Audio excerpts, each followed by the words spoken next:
The streets of Milan pulsed with life as the evening lights cast a golden glow over the city's historic architecture.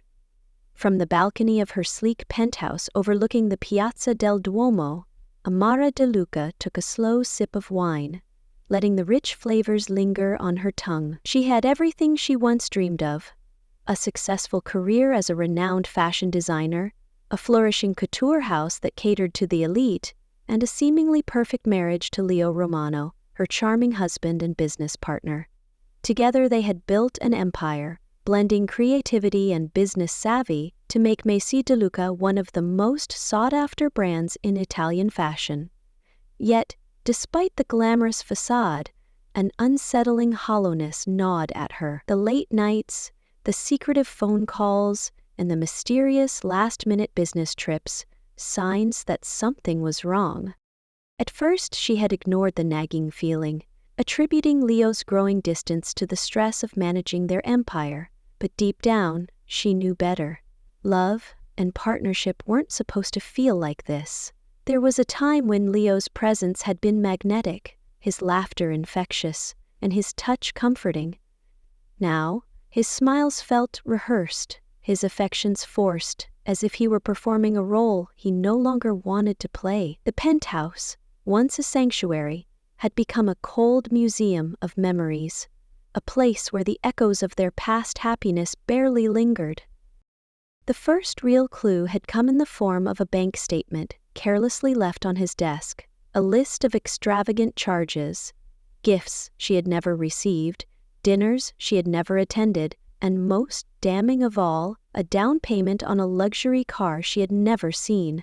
Her heart had pounded as she traced her fingers over the numbers, bile rising in her throat as realization set in. The whispers of suspicion she had buried were now screaming the truth. Leo was not only betraying their marriage, but he was also stealing from the very company they had built together. As Amara stared at the skyline, the city buzzing below her, she made a silent promise to herself. She would not confront him in anger. She would not cry. Instead, she would do what she did best: plan meticulously, execute flawlessly, and ensure that when Leo's world collapsed, it was by her design. The night Amara found undeniable proof of Leo's betrayal, the weight of her suspicions solidified into cold certainty.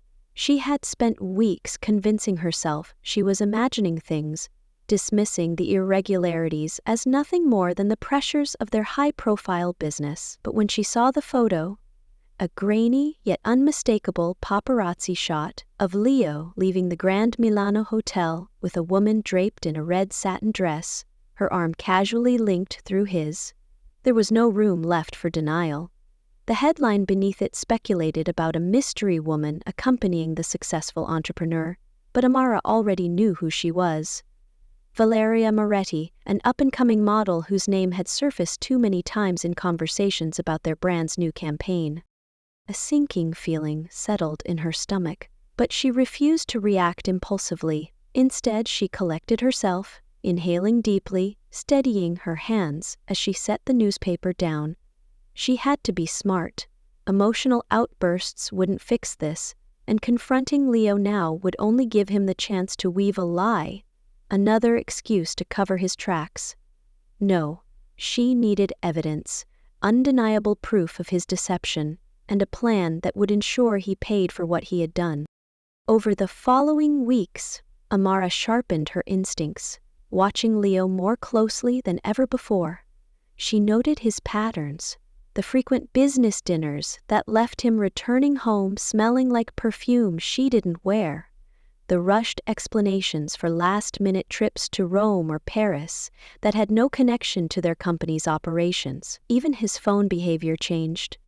He had always been protective of his messages, but now he would silence calls, turn the screen away from her, and slip off into another room mid-conversation. Each moment added fuel to the fire of her growing certainty. But the defining moment came when she received the credit card statement.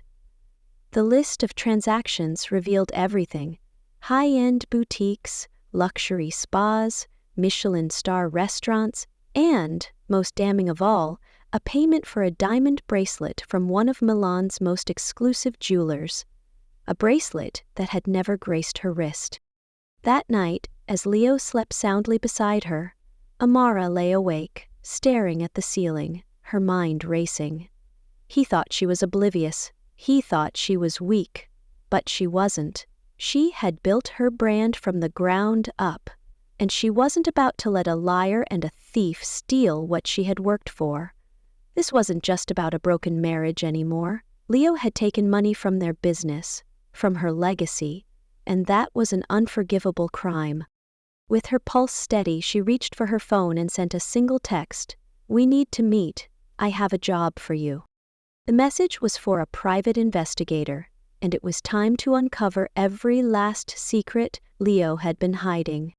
Amara was no longer just a wife betrayed, she was a woman on a mission. The moment her private investigator Lorenzo Ricci confirmed what she already suspected, the last piece of denial crumbled away. Leo had not only been siphoning money from their company, but he had also been funneling it into luxury gifts and secret vacations for Valeria. Amara sat in her private office at Maison De Luca, staring at the neatly organized folder of evidence Lorenzo had delivered: bank statements, reservation confirmations, surveillance photos. A dossier of deceit. Each page was another dagger to the heart, but Amara refused to let the pain cloud her judgment. She had spent her career designing couture pieces with precision, every stitch carefully planned, every fabric chosen with intention. Now, she would apply that same meticulous approach to dismantling Leo's life. She wasn't going to scream, beg, or cry.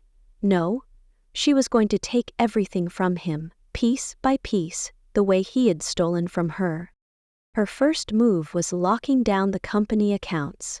With the help of her financial team and Giulia Ferrari, her sharp-witted divorce attorney, she discreetly adjusted access privileges, ensuring Leo could no longer make unauthorized transactions.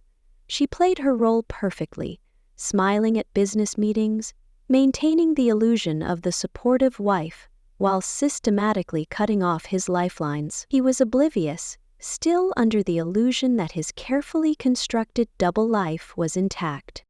Next, she reached out to Detective Alessandro Costa, a well-respected fraud investigator, providing him with key documents linking Leo's personal expenses to the company's funds. She knew the case wouldn't be built overnight, but she was patient. Leo had underestimated her, believing she would never fight back. That was his first mistake. Meanwhile, Amara kept up appearances, attending industry events with Leo, watching him bask in the admiration of Milan's elite, unaware that his empire was already crumbling beneath him. She even played along when he spoke of a surprise business opportunity in Paris, a trip that was undoubtedly meant for Valeria. Instead of reacting, she let him walk straight into his own downfall. Her final move before the storm was set in motion: the luxury car. The down payment she had discovered weeks ago, meant for Valeria, was still being processed. With the help of Giulia and Lorenzo, Amara filed a financial fraud report with the dealership, halting the transaction. The car would never make it to Valeria, and Leo wouldn't realize it until it was too late. As Amara sat in her office, flipping through the sketches of her upcoming collection, she allowed herself a small, victorious smile. Leo thought he had been in control. He thought he had been playing a game. But he had no idea that he was the one being played. And soon, he would lose everything. The night of the Milan Fashion Gala arrived in a whirlwind of flashing cameras, flowing champagne, and hushed conversations between the industry's elite. It was one of the most anticipated nights of the year, an event where the most influential designers, models, and moguls gathered under one roof, and Leo had no idea he was walking straight into his own demise. He had been more secretive than usual, dropping hints about a special surprise he had planned for later in the evening. Amara already knew what it was. He was going to present Valeria with the luxury car, the one he had stolen company funds to purchase, right in front of an audience of A-list celebrities and journalists. He wanted to make her feel like the most adored woman in the room, completely oblivious to the fact that his so-called grand gesture was about to implode spectacularly. Dressed in a sleek black gown that hugged her curves with effortless elegance, Amara played her role to perfection. She was poised, radiant, every bit the celebrated designer and devoted wife. She smiled as photographers snapped pictures of her and Leo, her hand resting lightly on his arm. He was gloating, basking in the attention, certain that he had successfully kept his double life intact. What he didn't know was that, behind the dazzling lights and polished appearances, Amara had already set the pieces in motion for his downfall. An hour into the gala, as the guests dined and sipped on expensive wines, Leo discreetly stepped away to check his phone. Amara noticed the slight smirk on his lips. She imagined the message. She's here. Of course Valeria had arrived. He had made sure she got an exclusive invitation. Across the room, the younger woman stood in a glittering gold gown, tossing her hair over her shoulder as she scanned the crowd for him, pathetic. Amara excused herself from polite conversation and watched from a distance as Leo whispered something to the event host. Moments later, the lights dimmed slightly and a voice carried over the microphone. "Ladies and gentlemen, we have a special announcement this evening. Leo Romano, one of the most esteemed business minds in the industry, has prepared a surprise for someone very special to him. Let's take a look outside." There was a murmur of interest as guests rose from their seats and made their way toward the grand entrance, where a sleek, silk-covered vehicle sat in wait. The excitement in Leo's face was undeniable. He thought he was about to cement his status as the perfect lover, the man who could have it all. Amara stood beside him, her face unreadable, waiting for the moment. The countdown began. 3, 2, 1. The silk sheet was yanked away with a dramatic flourish, but instead of revealing a gleaming new luxury car, the only thing left in its place was an empty space. A stunned silence fell over the crowd. Leo's smile froze, confusion flickering across his face. He turned to the event staff, his expression quickly shifting from smug to panicked. His lips parted, searching for words. But before he could speak, a uniformed man stepped forward. "Apologies, Mr. Romano," the repossession officer announced, voice carrying over the hushed audience. "The vehicle in question has been repossessed due to financial discrepancies. It no longer belongs to you." Gasps echoed across the gala hall. Journalists' pens flew over their notepads, cameras flashing wildly. Valeria, standing at the edge of the crowd, looked around in horror before narrowing her gaze at Leo. This was her surprise?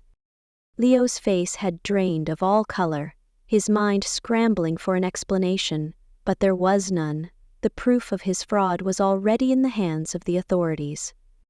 Amara took a delicate sip of champagne, letting the tension in the room simmer before leaning in close to her husband's ear.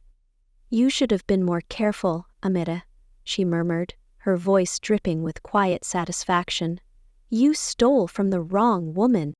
And with that she walked away, leaving him to drown in the chaos of his own making. The moment the repossession officer uttered the words "financial discrepancies," Leo's world began to collapse. The weight of the room's attention bore down on him like a crushing tide. Eyes widened, hushed whispers spread like wildfire, and cameras captured every second of his public humiliation. He tried to speak, to feign control, but no words came. His mouth opened and closed uselessly, like a fish gasping for air. Valeria, who had been preening in anticipation of her grand romantic gesture, took a step back, her expression contorting from shock to pure, unfiltered rage. "Leo, what the hell is this?" she hissed, her perfectly manicured fingers curling into fists. She had expected a luxury car, a public declaration of devotion. Instead, she was now the woman standing next to a man who was being exposed as a fraud. Leo turned to her, desperate, grabbing her wrist. "Valeria, this is a misunderstanding. I can fix it." But she ripped her arm away, shaking her head in disgust. "Fix it? You just embarrassed me in front of the most powerful people in Milan. Do you think I want to be associated with this disaster?" She let out a humorless laugh, eyes gleaming with venom. "You promised me the world, Leo, but you can't even keep a damn car." And just like that, she pivoted on her heels, leaving without another word. Leo watched her go, chest heaving, his carefully curated life slipping through his fingers. But the real blow had yet to come. As the murmurs and scandalized whispers continued, Leo felt a hand lightly press against his arm. He turned, and there was Amara, standing beside him, poised, regal, untouchable. She met his gaze with a knowing smirk, her dark eyes glinting with quiet triumph. She had orchestrated this moment with precision, ensuring his humiliation was as complete as his betrayal had been. "I see you're having a rough evening, Amara," she said, her voice smooth, unhurried. Leo clenched his jaw, his nostrils flaring. "You did this, didn't you?" His voice was a low growl, meant only for her ears. Amara merely lifted her champagne glass and took a delicate sip. "You did this to yourself," she corrected. Leo grabbed her wrist, his grip just a little too tight. "You think this is funny?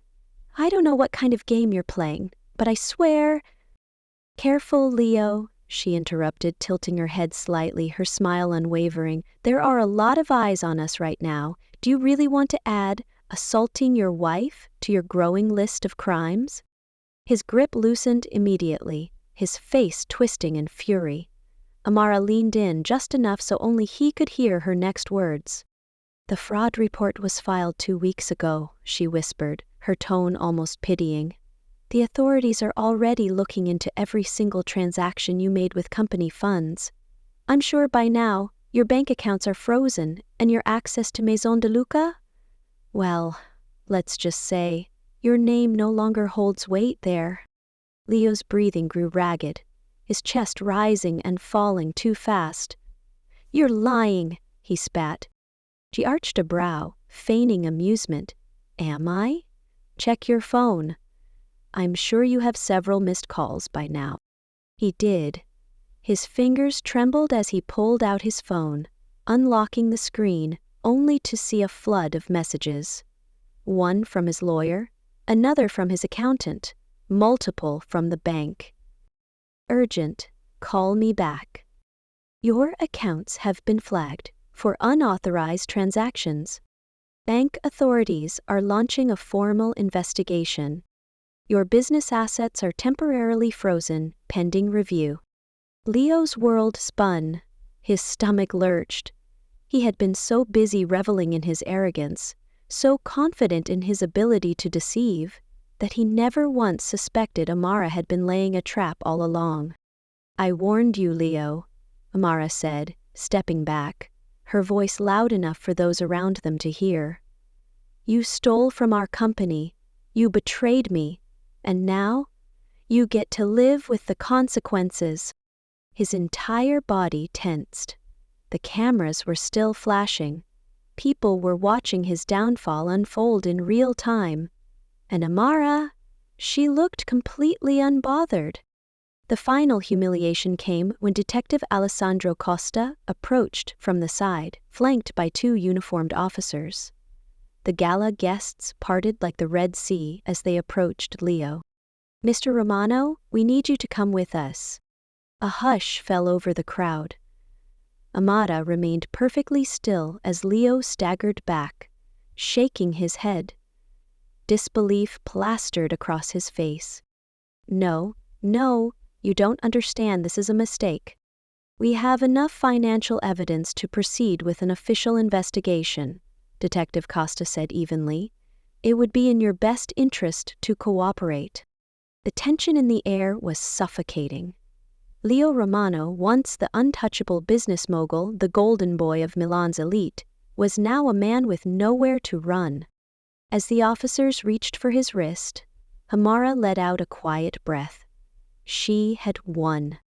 And when Leo finally turned to her, a silent plea in his eyes, she simply smiled, lifted her glass, and toasted to the end of an era. The morning after Leo's public downfall, the city of Milan buzzed with gossip. Headlines splashed across newspapers and fashion blogs. Leo Romano's empire crumbles amid fraud scandal. Maison De Luca co-founder faces criminal investigation. Amara De Luca's ultimate revenge. Every media outlet dissected the dramatic unraveling of the once powerful businessman, and yet, at the center of it all, Amara felt an unfamiliar lightness in her chest. The first breath of true freedom in years. Sitting in her now silent penthouse, she let her gaze sweep across the space that had once been their shared home. It no longer felt tainted. The suffocating presence of Leo's deceit had evaporated, leaving behind a blank canvas, one she was ready to paint anew, without him. With her coffee in hand, she tapped open her phone, scrolling through the flood of unread messages. Some were from industry friends expressing support, others from business associates offering new deals now that Leo was out of the picture. But one message stood out. We need to discuss next steps. Leo no longer has any stake in Maison De Luca. The company is yours. Let's rebuild. Giulia Ferraro. A slow smile curled at Amara's lips. Her empire was hers again, completely, entirely hers. She had spent years designing for Maison De Luca, pouring every ounce of her creativity into the brand, only for Leo to tarnish it with his greed. But now, she would ensure its name was no longer attached to scandal, but to rebirth, elegance, and strength. By noon, she was back at her studio, where her team, loyal and unwavering, welcomed her with quiet admiration. They had watched everything unfold, and now they were ready to stand by her as she led them into a new era. Sofia Rinaldi, her lead designer and best friend, wrapped an arm around her shoulders. "You're glowing," Sofia murmured with a smirk. "Leo might have stolen from you, but you took everything back." Amara let out a soft laugh, the sound foreign but beautiful. "And I'm just getting started." Her first act of power was simple but symbolic. She walked into Leo's office, the one he had always claimed as the heart of the company, and had every single trace of him removed. His desk, his chair, the framed photos of him standing beside industry titans, gone. The space would be redesigned, transformed into something that reflected her vision, not his. Days passed, and with every small victory, Amara felt herself growing lighter. The bank confirmed that Leo's assets were frozen. The company's accounts were restored under her sole name. Detective Costa called with an update. Leo was facing formal charges and the fraud case would move forward. For the first time in years, Amara had nothing to fear. She stood in front of the grand windows of her office, looking out over the Milan skyline, and exhaled deeply. She had survived, and now she was ready to truly live. With Leo's shadow finally gone from her life, Amara embraced the future with open arms.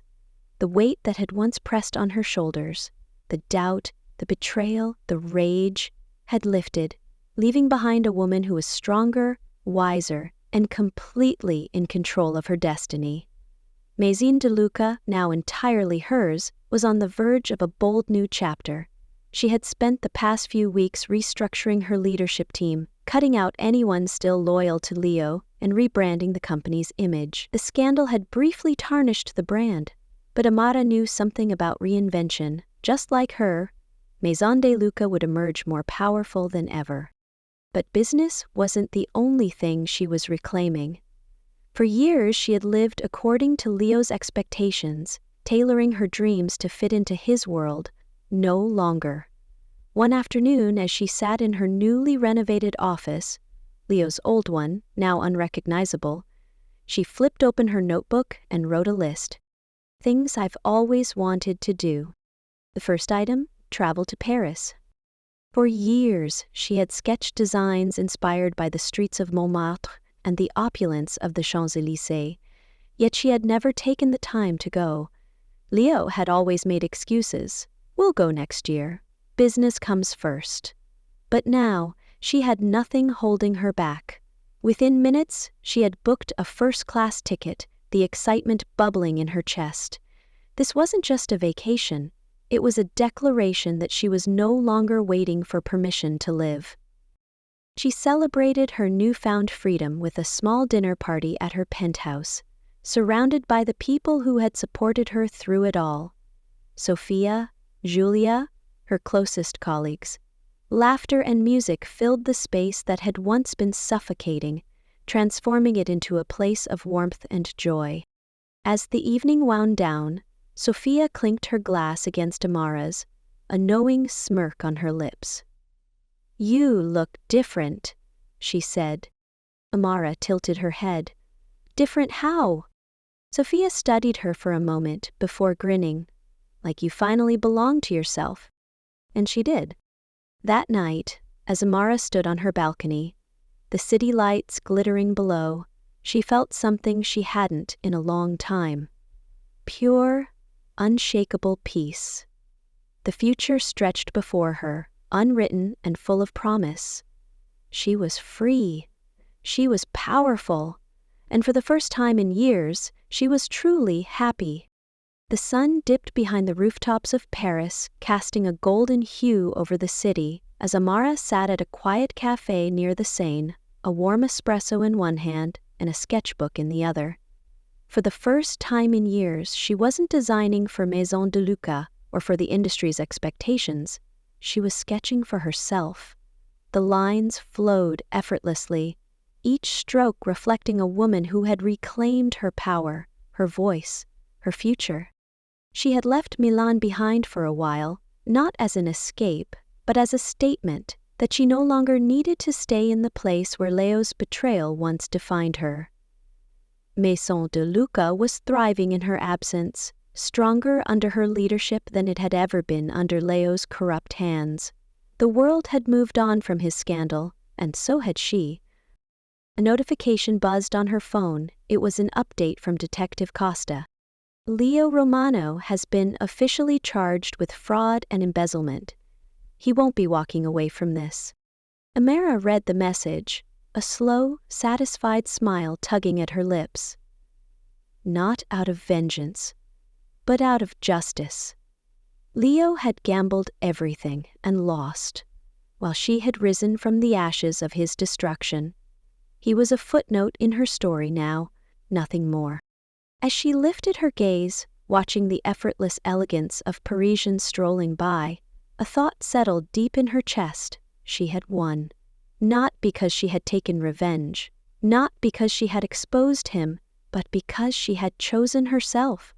She had built a life where she was no longer waiting to be loved, validated, or considered. She was enough, all on her own. She flipped to a fresh page in her notebook and wrote 2 words at the top. New collection. Because this was just the beginning. A new line, a new future, a new Amara. She exhaled, took one last sip of espresso, and walked out onto the streets of Paris. A woman untethered, unstoppable, and completely, unapologetically free. Amara's journey teaches a powerful lesson about self-worth, resilience, and the importance of reclaiming one's power. In the face of betrayal, she did not crumble or act impulsively. She planned, strategized, and ensured that justice was served on her terms. Instead of letting heartbreak define her, she used it as a catalyst for transformation, proving that revenge is not about destruction, but about rebuilding oneself stronger than before. Her story is a reminder that trusting the wrong person does not make you weak, but staying in a situation where you are undervalued does. Amara chose to prioritize herself, walk away from toxicity, and reclaim what was rightfully hers.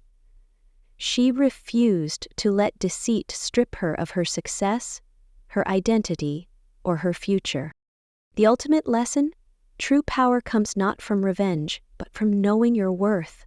Instead of clinging to a broken relationship, Amara let go and stepped into a new chapter, one where she was free, independent, and unstoppable. The greatest success is not in watching someone else fall, but in rising beyond them, stronger and wiser. In the end, Amara didn't just survive, she thrived.